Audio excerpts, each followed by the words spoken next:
ওয়ালাইকুম আসসালাম ওয়া রাহমাতুল্লাহি ওয়া বারাকাতুহু। মানে কোম্পানির যে নির্দিষ্ট ডিউটি আছে, নির্দিষ্ট সময়ে, ডিউটির নির্দিষ্ট সময়ে এবং নির্দিষ্ট স্থানে তাদের শর্ত অনুযায়ী যদি আপনি এদিক সেদিক করেন তাহলে তো জায়েজ হবে না। আপনার ডিউটি হলো 8 ঘন্টা অথবা 10 ঘন্টা, এই সময় আপনি কাজ করবেন ভিতরে বাইরে, আর এই সময় আপনি নিজে আলাদা একটা ব্যবসা করে দিলেন, এটা আমারও তো খেয়াল। হ্যাঁ, যদি কোম্পানির মালিক আপনাকে বলে হালকা কিছু করো, অসুবিধা নেই।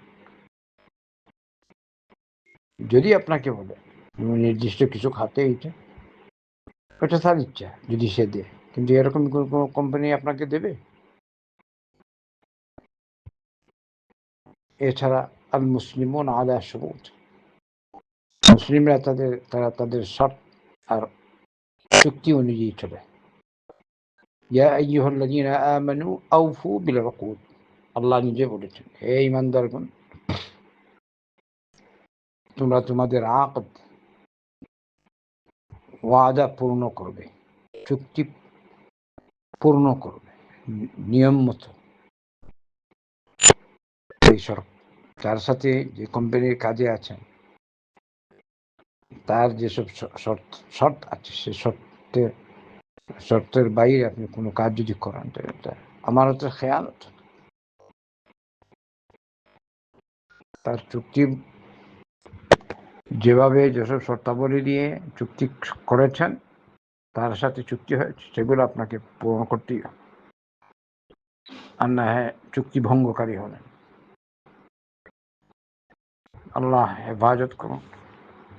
এটা অনেক মানুষ বুঝে না।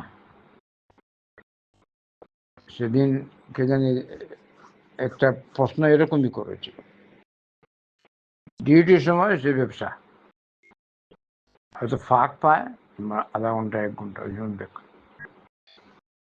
অথচ আপনার এই ডিউটির সময় আপনি কি এটা করতে পারেন? এছাড়া আল্লাহ রাসূল সাল্লাল্লাহু আলাইহি ওয়াসাল্লাম বলেছেন, দা মা ইয়ারিবুকা ইলা মা লা ইয়ারিবুক, কোনো কিছুতে সন্দেহ দেখা দিলে তুমি সন্দেহ থেকে বাঁচো। সন্দেহ পরিত্যাগ করে যার মধ্যে সন্দেহ নাই সেটা গ্রহণ করো।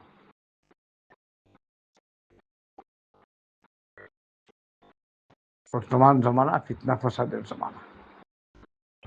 এখন এমন হয়েছে মানুষ আর ওইটার ধার ধারে না, যা আসে তাই নেই। আগে টাকা কামানোর দরকার, টাকা জমাই, বাস হালাল হলো না হারাম হলো এটা দেখে না। কিন্তু আল্লাহর নেক বান্দা তো কিছু থাকবেই, কিন্তু এটি বাহ্যত দেখা যায়।